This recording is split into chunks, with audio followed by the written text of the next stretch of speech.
우리 주님께서는 십자가를 앞에 두시고 마지막 유월절 만찬을 드시고 이제 겟세마네 동산에 가서 기도하시기 전에 제자들에게 이런 말씀을 하셨습니다. 세상이 너희를 미워하면 너희보다 먼저 나를 미워한 줄 알라. 너희가 세상에 속하였으면 세상이 자기의 것을 사랑할 것이나 너희는 세상에 속한 자가 아니요 도리어 세상에서 나의 택함을 입은 자인고로 세상이 너희를 미워하느니라. 이렇게 말씀해 주셨습니다. 이제 예수님이 죽으시고 부활하시고 승천하신 다음에 지상에 남게 될 제자들, 다른 말로는 교회, 지상의 교회를 내다보시고 세상이 너희를 미워하게 될 것이다. 어느 때까지 미워하는가? 주님 다시 오시는 날까지 세상은 교회를 미워하게 될 것이다. 이렇게 말씀합니다. 그래서 오늘 우리가 읽은 본문도 예수님 탄생 500년 전에 그리스도에 대한 예언이 주어지고 있죠. 그리고 구약의 모든 말씀이 예수님 통하여 다 이루어졌고 이제 하나 예수님 다시 오신다는 재림의 약속만 남겨두고 있습니다. 세상이 교회를 미워하고 우리를 미워하고 핍박을 하지만 주님 다시 오실 날을 고대하며 살아가는 성도들은 어떻게 살아야 되는가? 예수님 오시기 전에도 오실 예수님에 대한 그 기대감으로 구약 백성들이 살았다면 예수님이 구원을 다 이루어 놓은 이 시대에 우리가 무엇을 보고 살아야 되는가? 역시 주님에 대한 약속이죠. 다시 오실 주님에 대한 약속. 이미 주님께서 이루신 구원이 얼마나 위대한가. 우리가 여기에 집중할 때 세상이 우리의 믿음을 더덥다고 이야기한다 할지라도 믿음의 심지를 굳게 하고 하나님이 기뻐하시는 성도로 견고히 서게 되는 줄로 믿습니다. 자, 세상은 자기들과 다르다는 이유로 교회를 미워하고 할 수만 있으면 지상에서 교회를 잔멸하려고 부진 애를 쓸 것입니다. 그래서 오늘날 그런 영적인 싸움들을 우리가 보지요. 그래서 지상에 여러 종교가 있지만 특별히 매스컴에 아주 정말 작은 사건 하나만 있으면 크게 이렇게 막 이야기를 하는 것들이 다른 종교들도 그런 것이 없는 것은 아니지만 특히 기독교인이 뭘 잘못했다 그러면 그런 일들은 몇 배로 이렇게 막 언론에서 심각하게 문제화시켜서 이야기를 한 것들을 우리가 보게 됩니다. 그래서 그리스도인들은 주님 말씀하신 것처럼 뱀처럼 지혜롭고 비둘기처럼 순결하게 이 세상을 살아가야 되는 것이죠. 확실한 것은 아닐지라도 가면 갈수록 주님 오실 때까지 이 언론과 매스컴에서 교회에 대하여 좋은 얘기는 별로 하지 않을 것입니다. 앞으로 어떤 분들은 그런 말씀도 하시더라고요. 이제 2018년이 되면 목회자들도 다 세금을 내야 됩니다. 그런데 그 세금 내는 범위를 어디까지 해야 되는가? 그래서 예를 들어서 어디 가서 조그만한 뭘 받았는데 그걸 가지고 꼬투리를 잡고 목회자들의 인격이 어쩌다 저쩌다 별의별 소리를 다 할 것이다. 그런 예측들을 하고 있는데요. 어쨌든 세상과 교회는 친구가 아닙니다. 교회를 멸시하려고 잔멸하고 싶어하는 그런 세력이죠.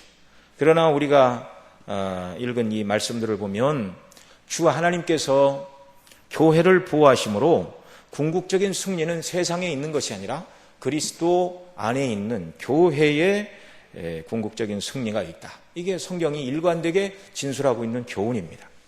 하나님께서 역사를 이끌어 가시는 중심의 교회가 있고 말을 바꿔 얘기한다면 교회 때문에 오늘도 역사가 진행되고 있음을 믿으시기 바랍니다. 때가 되어 하나님께서 영원전에 구원하시기로 작정하신 그 백성들의 숫자가 다 차는 날, 그날이 바로 지금 하나님 보좌 우편에서 만왕의 왕으로 통치하시는 우리 주님이 재림하시는 날임을 믿으시기 바랍니다. 그러니 세상이 교회를 미워하고 멸망시키려 한다 할지라도 그것들은 다 부질없는 일들입니다. 교회가 순결을 지키고 믿음을 지키는 한 절대로 승리는 교회에 있다는 말이죠. 지난 시간에 살펴본 대로 세상이 교회를 대적하는 일을 5절 말씀까지 3가지로 설명을 했는데 그런 행동들은 혼축해 되는 일, 곧 술에 취하여 정신이 없는 상태, 이게 예루살렘을 에워쌌으나 싸우기 위하여 그들이 군대를 이끌고 왔으나 술에 취하여 정신이 없는 상태가 되니 싸움이 불가능한 것이죠. 오히려 그 전투에서 지게 되어 있는 것입니다. 두 번째로는 큰 돌을 들기 위하여 들었지만 너무 무거워 그 돌을 옮기지 못하고 떨어뜨려 발등을 찍는 것과 같을 것이고, 강력한 전쟁의 도구였던 말을 타고 오지만 하나님께서 그들이 타고 오는 말들을 무용지물로 만드시어 교회를 지키신다. 이게 하나님께서 교회를 어떻게 보호하실 것인가, 이런 것들을 살펴봤습니다.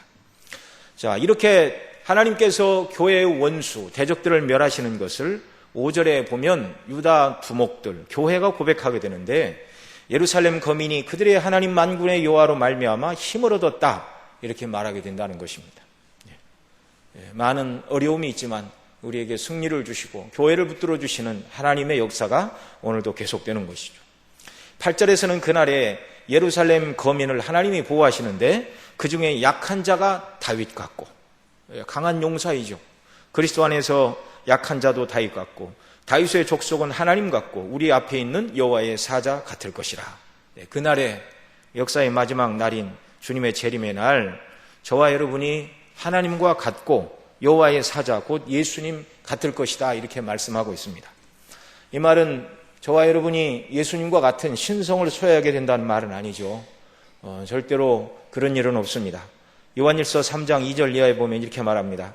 사랑하는 자들아, 우리가 지금은 하나님의 자녀라. 장래 어떻게 될 것은 아직 나타나지 아니하였으나 그가 나타나심이 되면 그와 같을 줄 아는 것은 그에 계신 그대로 볼 것을 인함이니. 그러니까 예수님이 지금 부활하신 영광의 몸을 입고 계시는데, 주님이 오시게 되면 우리가 주님과 같아지고 주님이 계신 그 모습을 우리가 보게 될 것이다, 이렇게 말씀하고 있습니다. 예수님의 신성을 입게 된다는 말이 아니라 예수님이 입으신 영광의 몸을 입고 주님의 면전에서 우리가 서서 천국의 영광을 누리게 될 것이다. 하나님과 같은 신성을 소유한 것은 아니지만 하나님의 사랑받는 자녀로서 하나님의 면전에 서서 영원한 영광을 누리게 된다는 말씀입니다. 이것이 저와 여러분에게 한없는 위로와 소망이 되시기를 바랍니다. 세상에서 대단한 목표를 세운다 할지라도 하늘의 이 영광에 비춰보면 다 지나가는 것들이고 시시한 것들임을 기억하시기 바랍니다. 자, 이렇게 우리가 영광의 몸으로 변화될 것을 고린도전서 15장에서도 말하는데요. 우리가 흙에 속한 자의 형상을 입은 것 같이 또한 하늘에 속한 자의 형상을 입으리라. 흙에 속한 아담의 형상을 입었지만 하늘에 속한 예수님의 형상을 덧입게 되는 날이 올 것이란 말이죠. 보라, 내가 너희에게 비밀을 말하노니 우리가 다 잠잘 것이 아니오 마지막 나팔에 순식간에 호련히 다 변화하리니 나팔 소리가 나매 죽은 자들이 썩지 아니할 것으로 다시 살고 우리도 변화하리라. 이미 죽은 자들이 썩지 아니할 몸을 입고 살아있는 우리도 변화되게 될 것이다. 이것이 예수님 재림하시는 날 우리에게 일어날 영광스러운 몸의 변화, 더 이상 죄의 유혹을 받지 않는 완전한 몸을 입게 되는 그날을 말씀하고 있는 것이죠. 여러분, 이런 말씀들이 신약에 와서는 명백해지지만 오늘 우리가 읽은 스가랴 말씀 속에서도 이런 소망의 말씀이 주어지고 있다는 사실입니다. 교회를 대적하는 원수들은 멸망을 당하나 교회 곧 하나님의 자녀들은 예수님의 영광의 몸의 형체와 같은 몸을 입고 영원한 영생에 들어가게 될 것이다. 대적은 반드시 멸망을 당하나 예루살렘의 거민 곧 하나님의 백성은 완전한 구원을 얻게 된다. 자, 이 소망으로 오늘도 기뻐하고 내일도 살아가는 저와 여러분 되시기를 바랍니다. 그러면 하나님께서 예루살렘 곧 교회는 그 교회를 대적하는 세상들은 심판하고 하나님께서 멸망시키실 것인데, 하나님께서는 예루살렘 곧 교회는 왜 보호하시고 구원하시고 여호와의 사자 곧 예수님의 형상으로 옷 입게 되는 이런 복락을 천국에서 영원토록 베풀어 주시는가? 무엇이 세상과 다른 무엇 때문에 하나님의 예루살렘 곧 교회로 하여금 이런 은혜를 입게 하느냐는 말입니다. 그것이 우리가 늘 들었지만 저와 여러분의 의로움이나 선함이 아닌 것은 분명합니다. 자, 오늘 읽은 10절 이하의 말씀에서 그 문제에 대한 답을 주고 계십니다. 먼저 답을 이야기하고 시작을 하겠는데요. 예수님의 구속의 사역과 성령의 역사 때문에 교회 곧 예루살렘이 보호받고 구원을 받게 되는 것이죠. 자, 오늘 10절 말씀 우리 다 같이 한번 읽겠습니다. 스가랴 12장 10절. 내가 다윗의 집과 예루살렘 거민에게 은총과 간구하는 심령을 부어주리니 그들이 그 찌른 바 그를 바라보고 그를 위하여 애통하기를 독자를 위하여 애통하듯 하며 그를 위하여 통곡하기를 장자를 위하여 통곡하듯 하리로다. 아멘. 자, 이 10절 말씀에 보면 왜 예루살렘 교회가 하나님의 보호와 구원을 받게 되는가 아주 분명하게 드러나 있습니다.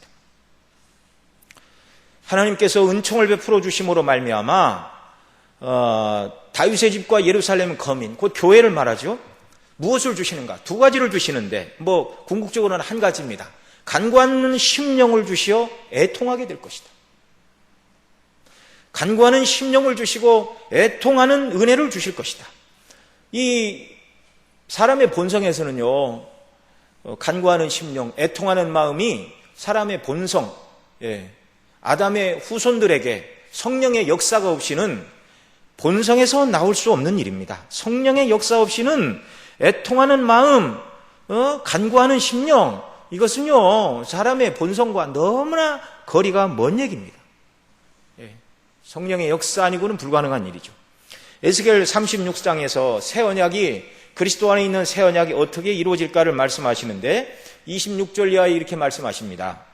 또 새 영을 너희 속에 두고 성령을 우리 마음에 주신다는 말이죠. 새 마음을 너희에게 주되 성령으로 말미암아 새로운 마음을 주십니다. 너희 육신에서 여기서 말하는 육신은 우리 몸이 아니라 본성을 말하는 것입니다.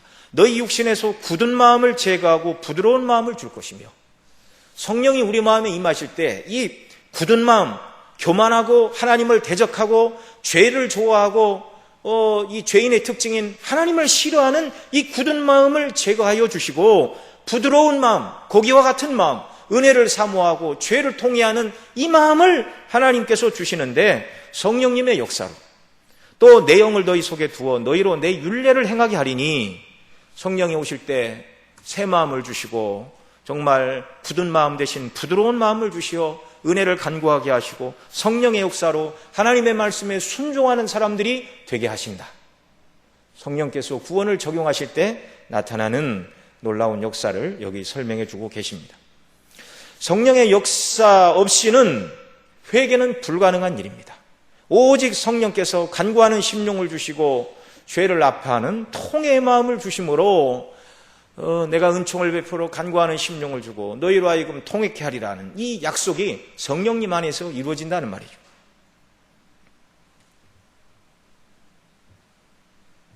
마가복음 1장 15절에서 주님께서 공생애를 시작하시면서 가장 먼저 하신 말씀도 바로 회개입니다. 뭐라고 그러셨는가? 때가 찼고 하나님의 나라가 가까웠으니 회개하고 복음을 믿으라.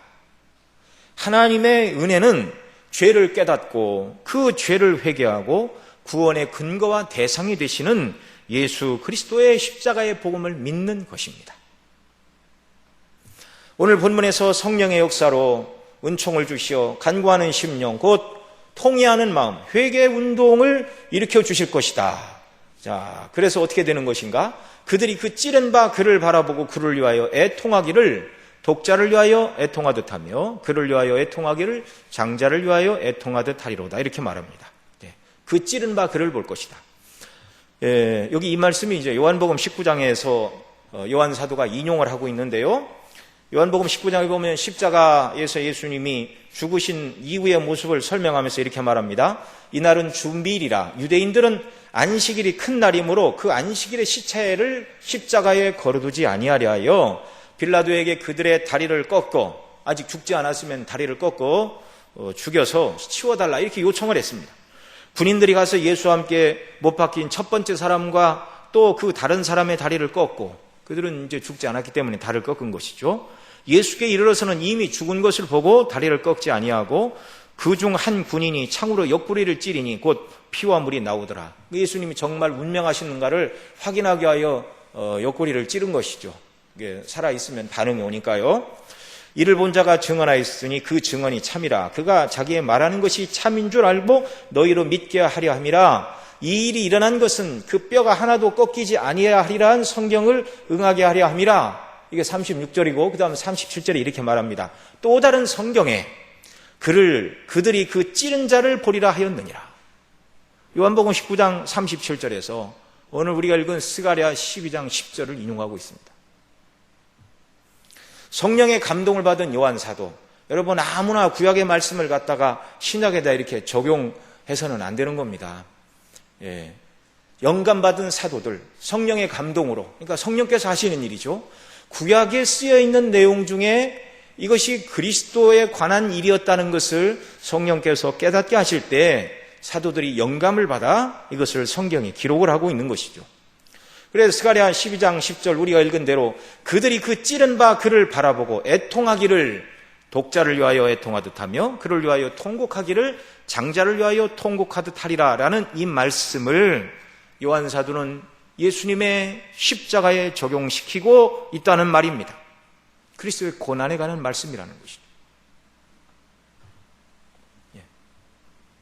그 찌른 자를 보리라. 못을 박았을 뿐만 아니라 다리가 예수님을 다리를 꺾어야 되는가 말아야 되는가, 죽었는지 안 죽었는지 확인하려고 옆구리를 찔렀습니다. 창으로 옆구리를 찔렀습니다. 그 모든 일들이 만약에 그날이 안식일 전날이 아니었다면 며칠씩 또 십자가에 달아났겠죠. 그럼 옆구리를 찌를 필요가 없습니다.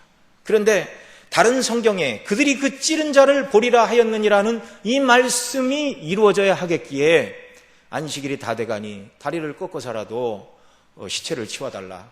그리고 두 강도는 다리를 꺾었고 예수님이 운명하셨으니 확인하려고 옆구리를 창으로 찌를 때 여기 스가랴 10장 10절의 말씀에 예언된 대로 이루어졌다. 이렇게 말하고 있습니다.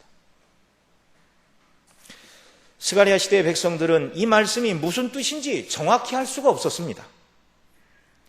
여러분, 회개의 핵심, 하나님께서 성령님을 통하여 너희에게 간구하는 심령을 주고 애통하게 하리라 말씀하셨는데 이 회개 운동의 핵심은 그 찌른 바 그를 바라보고 찔림을 당하신 그분을 바라보고,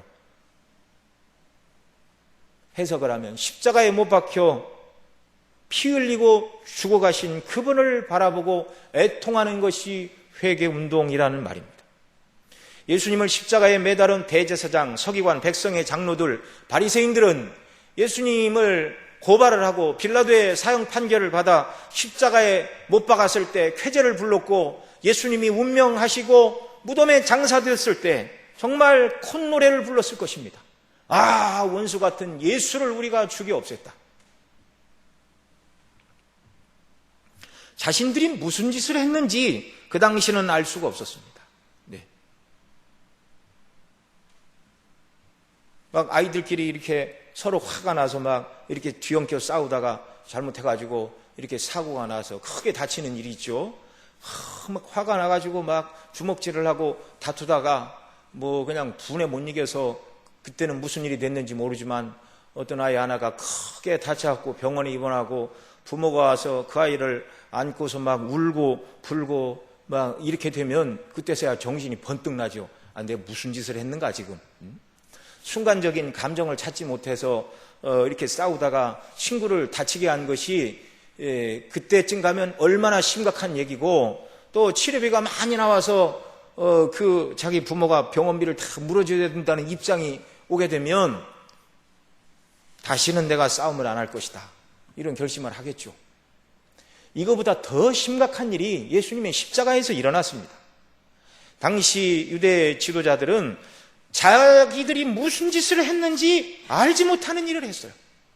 그런데 오순절 성령께서 임하시자 그들이 못 박아 죽인 분이 하나님의 아들 예수님이라고 베드로 사도가 증거할 때 성령의 역사로 그들이 자기들의 죄를 깨닫고 회개하는 역사가 일어났죠. 예수님이 힘이 없어서 죽으신 것도 아니요, 왜 잡혀서 죽어주셨는가? 누가 내 목숨을 빼앗는 것이 아니요, 내가 스스로 내어준다. 우리 주님 그렇게 말씀하셨죠. 대속의 죽음이 아니고는 죄인을 구원할 다른 길이 없었기 때문에 주님은 대속을 이루시기 위하여 죽으러 오신 것이죠. 찔림을 받은 예수님을 바라보고 저분이 힘이 없어서 죽은 게 아니라 나의 죄를 사하시기 위하여 대신 죽으시려고 죽으신 죽음이구나. 이걸 깨달아 알게 될 때 애통하며 회개하는 역사가 일어나는 것이죠. 그들이 그 찌른 바 그를 보리라는 이 히브리 말씀이 구약 히브리 원어적으로는요, 그들이 그 찌른 바 나를 보리라. 표현이 원래는 그렇습니다. 그런데 구약을 연구하는 학자들이 어떻게 사람이 하나님을 찌를 수 있는가 그렇게 연구를 하다가 나를이란 말을 그를로 바꾸었습니다. 3인칭으로. 그러니까 여기 10절을 찌른 바 나를 보리라 이 말씀을 나를로 바꾸면 어떻게 됩니까? 그들이 그 찌른 바 나를 바라보고 나를 위하여 애통하기를 독자를 위하여 애통하듯 하며 나를 위하여 통곡하기를 장자를 위하여 통곡하듯 하리라. 이렇게 읽을 수 있죠. 예수님의 십자가를 바라보면서 정말 이분은 하나님의 아들이신데 나를 위하여 죽으셨구나. 이걸 깨닫게 되고 독자가 죽고 장자가 죽었을 때 부모가 돌아가셨을 때도 눈물이 나고 슬프죠. 그러나 부모 입장에서 독자나 장자를 먼저 떠나보냈다고 하면 그보다 더 큰 슬픔이 어디 있습니까? 내가 죄인임을 깨닫고 예수님이 내 죄를 위해서 죽으셨다는 사실을 깨닫게 될 때의 애통함이 이와 같은 애통이어야 한다는 것이죠. 그런 면에서 저와 여러분은 우리의 죄를 위하여 죽으신 주님을 더 바라보고 우리의 죄를 인하여 더 우는 일이 우리에게 있기를 바랍니다.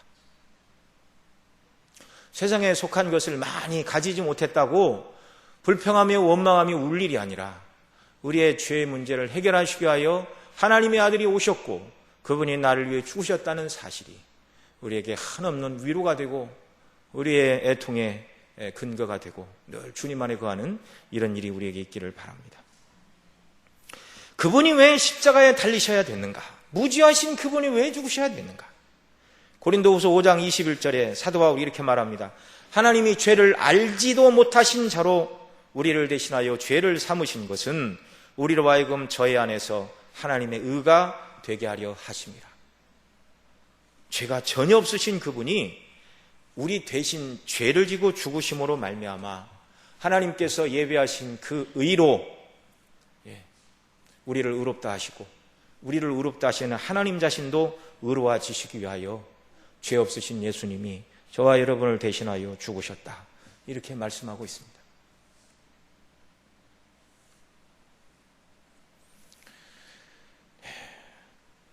여러분, 산상수훈에서 예수님이 애통하는 자는 복이 있나니 저희가 위로를 받을 것이며 이렇게 말씀하고 있는데요.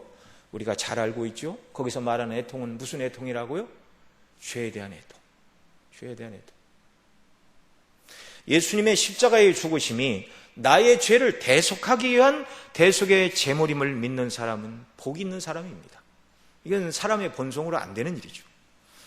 사도 바울은 고린도전서 12장 3절에 이렇게 말합니다. 하나님의 영으로 말하는 자는 누구든지 예수를 저주할 자라 하지 않고 또 성령으로 아니하고는 누구든지 예수를 주라 할 수 없느니라. 이렇게 말씀하고 있습니다. 여러분이 정말 예수님이 나의 생명의 주라는 사실을 믿고 고백하십니까? 그분이 나를 위하여 십자가에 못 박혀 죽으심으로 나의 모든 죄가 사함받고 예수님의 의로 내가 하나님 앞에 설 수 있는 의를 입었다는 사실을 고백하십니까? 복 받은 사람들입니다. 아무에게나 이런 은혜가 주어지는 것이 아니고요. 하나님의 택한 백성들에게 성령의 역사로만 주어지는 일이 우리에게 일어났고 우리가 이런 은혜를 입고 있습니다.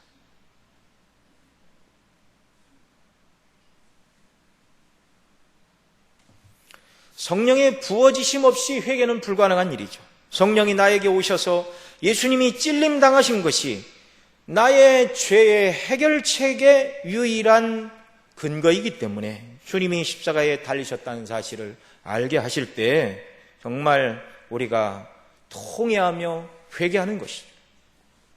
예수님의 찔림에 대하여 성경 다른 곳에서도 말씀을 하는데요. 계시록 1장 7절에도 보면 이렇게 말합니다. 볼지어다 구름을 타고 오시리라. 각인이 눈이 그를 보겠고 그를 찌른 자들도 볼터이요. 예수님이 십자가에 못 박혀 죽으실 때도 이 스가랴 12장 10절을 인용하여 성경에 기록된 바 그들이 그 찌른 바를 볼 것이라. 그러니까 예수님 초림 때도 예수님을 찌른 자들이 예수님을 바라보게 될 것이지만 예수님 재림하시는 그날 모든 눈이 그를 보겠고 그를 찌른 자들도 볼터이요. 예수님의 십자가의 죽으심이 그만큼 중요한 것입니다. 땅에 있는 모든 족속이 그를 인하여 애곡하리니 그러하리라. 정말 예수님의 십자가의 죽으심의 사건이 얼마나 중요한가. 그를 찌른 자도 보게 될 것이다.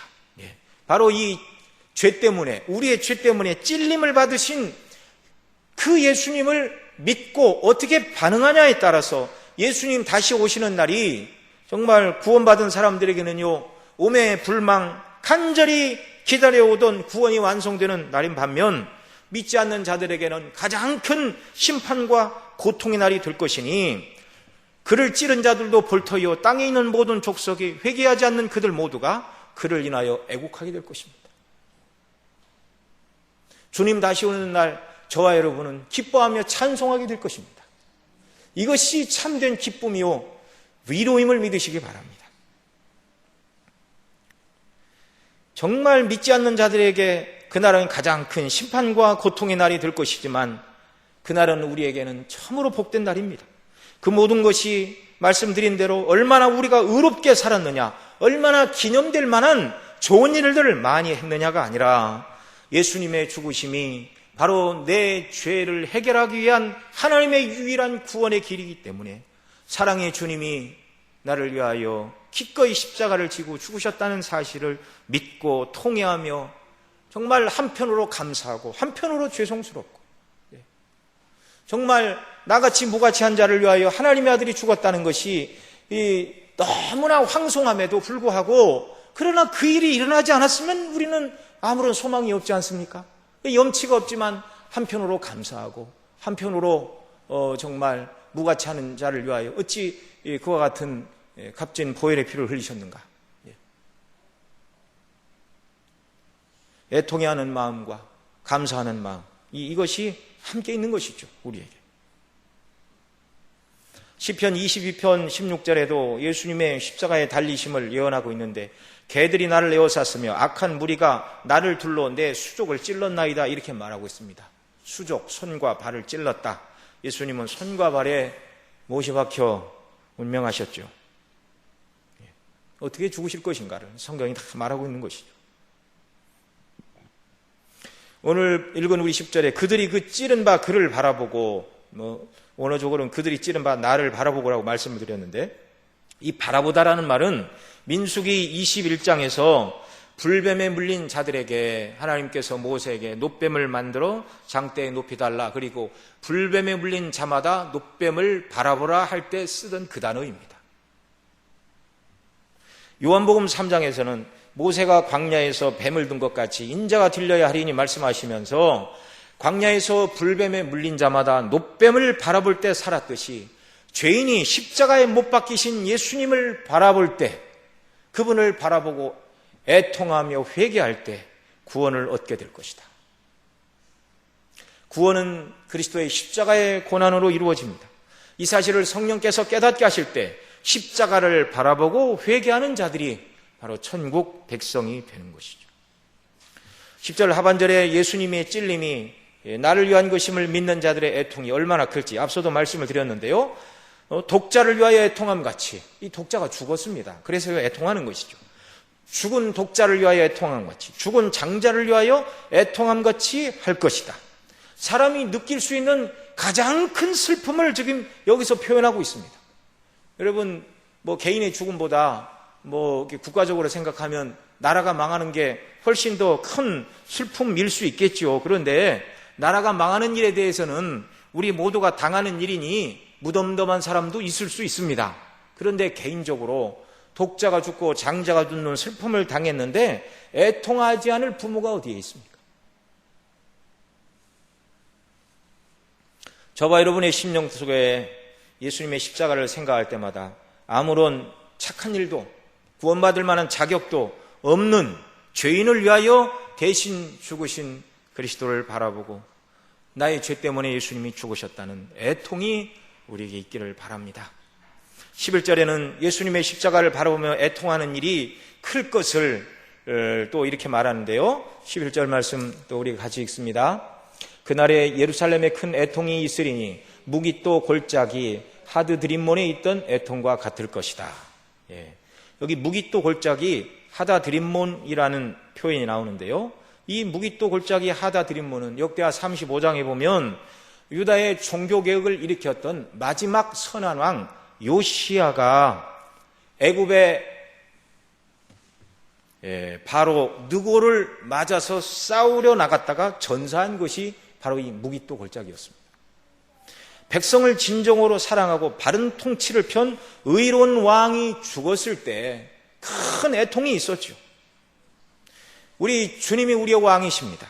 죄 가운데 빠진 백성을 구원하려는 의로운 왕의 의로운 죽음이 십자가의 죽음입니다. 요시야 시대 백성들이 정말 신앙적으로 훌륭한 믿음의 왕, 백성들을 사랑하던 그 왕이 죽었다. 이걸 염려하고 나라는 어떻게 될까? 이걸 고민하며 그들의 큰 애통을 했다면 그거보다 더 큰 애통이 그리스도의 십자가를 바라보고 있어야 된다는 것이죠. 의로운 왕이시고 우리를 구원하시기 위하여 죽으신 그분의 죽음. 가장 큰 애통이어야 될 뿐만 아니라 교회 전체가 기념해야 될 가장 큰 애통이 그리스도의 십자가라는 말. 왕이신 그리스도의 죽으심을 애통하는 것이 가장 큰 애통이어야 한다는 것입니다. 또 12절에 보면 다른 종류의 애통도 말하는데요. 12절 또 읽습니다. 온 땅 각 족속이 따로 애통하되 다윗의 족속이 따로 하고 그 아내들이 따로 하며 나단의 족속이 따로 하고 그 아내들이 따로 하며, 그러니까 남편이 애통하고 그 아내들도 따로 하고 각각이다 그 말이죠. 그런데 여기 12절에서 보면 다윗의 족속이 따로 하고 그 다음에 나단의 족속이 따로 한다 이렇게 말하는데, 나단도 다윗의 아들들 가운데 한 사람인 걸 우리가 알고 있죠. 그러니까 여기 12절의 말씀은 왕가를 대표하는 말입니다. 그 다음 13절도 같이 읽습니다. 레위 족속이 따로 하고 그 아내들이 따로 하며 시므이 족속이 따로 하고 그 아내들이 따로 하며. 여기 레위 족속은 제사장의 지파이죠. 그런데 이 시므이라는 사람이 민수기 3장에 보면 레위의 손자라는 것을 우리가 알게 됩니다. 그러니까 12절에서 다윗과 그의 아들 나단을 언급하고 있고 13절에서는 레위 족속과 레위의 손자인 시므이를 언급하므로 12절에서는 왕족이 슬퍼하고 13절에서는 제사장의 지파가 슬퍼하고 남편들뿐만 아니라 아내들이 각각 슬퍼할 것이다. 이걸 말하고 있고요. 그 다음 14절도 같이 읽습니다. 모든 남은 족속도 각기 따로 하고 그 아내들이 따로 하리라. 모든 남은 족속들. 모든 남은 족속들. 오순절 성령이 임하시자 오순절을 기념하기 위하여 왔던 그들이었는데 성령을 받고 베드로 사도가 설교하고 또 사도들이 그들이 태어나고 자란 그들의 언어로, 그들의 난곳 방언으로 하나님의 큰일, 그리스도의 십자가의 죽으심과 부활의 사건, 예수님이 메시아라는 사실을 증거하게 될 때 그들이 우리가 하나님의 큰일을 듣는도다 다 이렇게 말을 했죠. 물론 그들은 다 흩어진 유대인들이었죠. 그러나 이제 예루살렘 교회가 흩어진 다음에 각자가 이방인 지역에 나가서 복음을 증거할 때 각 족속들, 남은 모든 족속도 각기 따로 하고 아내들도 따로 하리라. 여기 24절에 기록된 말씀이 확장되어 오늘 저와 여러분들도 그리스도의 십자가의 복음을 듣고 회개하는 역사를 하나님이 주셨음을 인하여 감사합니다. 회개는 개인적이죠. 남의 눈이 무서워서 하는 회개가 아니라 각각 그날에 각각 회개할 것이다. 구원은 십자가에 못 박히신 그리스도를 바라보고 그 죽음이 내 죄를 위한 죽음임을 깨닫고 나의 죄를 애통하는 이 애통함이 각각의 심령에 임하는 것이라고 가르쳐주고 있는 것이죠. 이렇게 회개한 모든 자들에게 하나님의 사죄의 은총과 구원이 주어집니다. 13장 1절 말씀 같이 읽습니다. 그날의 죄와 더러움을 씻는 셈이 다윗의 족속과 예루살렘 거민을 위하여 열리리라. 간절히 자기의 죄를 인하여 애통하며 찔림받은 주님을 바라보고 회개하는 그들에게 어떠한 일이 일어나는가? 죄와 더러움을 씻는 샘이 다윗의 족속과 예루살렘 거민을 위하여 열리리라. 곧 누구든지 믿기만 하는 모든 교회를 향하여 씻는 샘이 열려서 모든 죄와 더러움을 씻어주신다. 대속의 피의 효력을 말씀해 주고 있습니다. 저와 여러분이 눈물을 많이 흘려서 용서받는 게 아니죠. 밥을 먹지 않고 금식해서 기도해서 죄사함 받은 것이 아니라 저와 여러분의 모든 죄를 씻는 근거는 그리스도의 피임을 믿으시기 바랍니다. 네. 열린 샘, 죄와 더러움을 씻는 열린 샘, 그리스도의 속죄의 피를 통해서 죄사함을 받고 만세 반석이 열려 샘물이 흘러나와 죄를 씻어주시죠. 오늘 본문에서는 예수님 통하여 이루신 구원을 성령의 역사로 택한 백성들이 복음을 깨닫고 영원한 구원에 이르게 되는 구원론, 성령론은 다른 말로 구원론이라고도 말을 하는데요. 이 기독론과 성령론, 그 다음에 종말에 되어질 종말론까지 아주 조직신학적으로 아주 이 모든 것들이 명백하게 그리스도 안에서 증거되고 있습니다. 저와 여러분의 구원은 예수님이 십자가에서 흘리신 대속의 피 때문입니다. 성령의 역사로 그 피가 나의 죄를 씻기 위하여 대신 흘리신 대속의 피임을 믿게 되었습니다. 성령께서 애통하는 마음을 주시고 죄를 미워하고 그리스도를 바라보게 하시고 이제 예수님을 주라 시인하며 세상이 아닌 주님 중심의 삶을 살도록 저와 여러분을 불러주셨습니다. 이 놀라운 은혜를 기뻐하며 다시 오실 주님을 바라보는 귀한 역사가 우리에게 있기를 바랍니다. 이제 저와 여러분은요, 다시 오실 주님, 하늘의 영원한 예루살렘으로 우리를 이끌어 가시는 구원의 마지막 단계를 이루실 그 주님의 재림만이 우리에게 남아있을 뿐이죠. 이 놀라운 구원을 받은 저와 여러분은 정말 하나님 앞에 감사할 것밖에 없고 이 놀라운 구원을 즐거워할 것밖에 없고 아직 이 구원을 모르는 사람들에게 이 놀라운 죄와 더러움을 씻는 셈이 있다는 사실을 정말 증거하는 역사, 죄를 위하여 찔림을 받으신 그리스도가 있다는 사실을 증거하는 역사, 이런 역사가 저와 여러분의 삶 속에 더 충만케 되기를 바랍니다. 기도하시겠습니다.